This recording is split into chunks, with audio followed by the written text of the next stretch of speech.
Righteousness is beautiful. Hi, my name's Dave, and welcome to my daily journey through the Daily Stoic, 366 meditations on wisdom, perseverance, and the art of living by Ryan Holiday and Stephen Hasselman.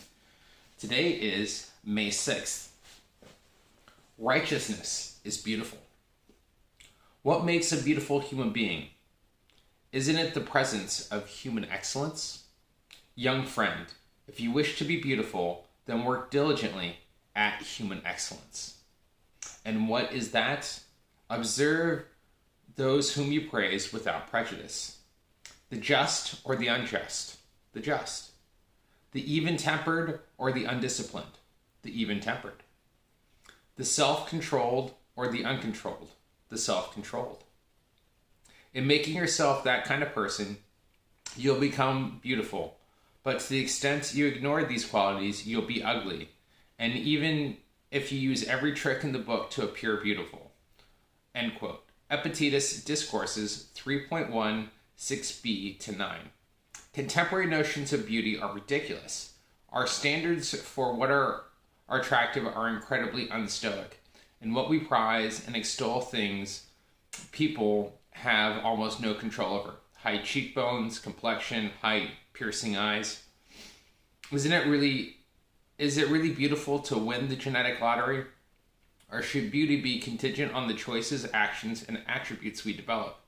An even keel, a sense of justice, a commitment to beauty, a duty, these are beautiful traits. And they go much deeper than appearances. Today that you can choose to be without prejudice, to act with justice, to keep an even keel, and to be in control of yourself, even when that means dedication and sacrifice. Is that not beautiful? If that's not beautiful, what is? Exactly. If that's not beautiful, we praise this kind of idea of this superficial kind of standards of what beauty is in society, especially in this kind of day and age with Instagram filters and everything else. You can change all this, but those are all the things that are, especially like height, cheekbones that he was talking about there. Those are things outside our control. But how we interact and act with other people, that's what's in our control. And that's really beautiful, right? Do you look at someone who's treating you like a jerk and be like, oh man, that's a beautiful person? No, you'd be like, that's a jerk, right? That's an ugly person. Slander, gossip. You think of kind of those as our ugly things. People that tell the truth, right? Recognizing that beauty is much more than just skin deep. It is it goes into the heart of how you act and interact with people, right? How you treat others and how you treat yourself, how you handle yourself in a situation. That's what makes you beautiful, right? That brings out the character. And these are things you can develop, right? These aren't qualities that you can buy at the shop that you can purchase online for $10.99. These are things that require work and dedication and recognizing the value of yourself and the value that you can bring, and recognizing, are you being just or unjust? Are you keeping yourself in control, or are you being out of control, right? These are things that you can work upon and grow. There's something to be said about our character and the value that can bring in our daily interactions. It isn't, not to say that there isn't some merit or value to just kind of, the genetic lottery. Yeah, there are some people that are genetically more prettier or not, but you've seen so many of these transformations of people that started out one way and then they worked on themselves and they, changed their whole outlook, attitude, wardrobe, everything else. Change. I know for my own self, when I've gotten physically bigger, my attitudes and the way I used to treat people in my 20s changed dramatically in my 30s when I started to work on myself, when I started to look inward and look at how I was treating others and the values that I was bringing to the situation of what situation I was in, and the qualities that I want to exemplify. I can't force my opinions or views on anyone else.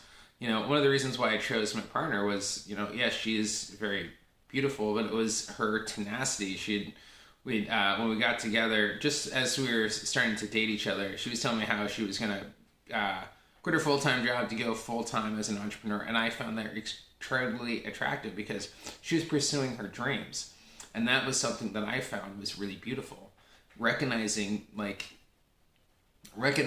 qualities that we can find beautiful in other people. And it's the tenacity that I also was really attracted to as well, like that ferociousness and the fierceness of like going after what they want, because that's a quality that I admire. And it's a quality I try to kind of bring out in myself as well.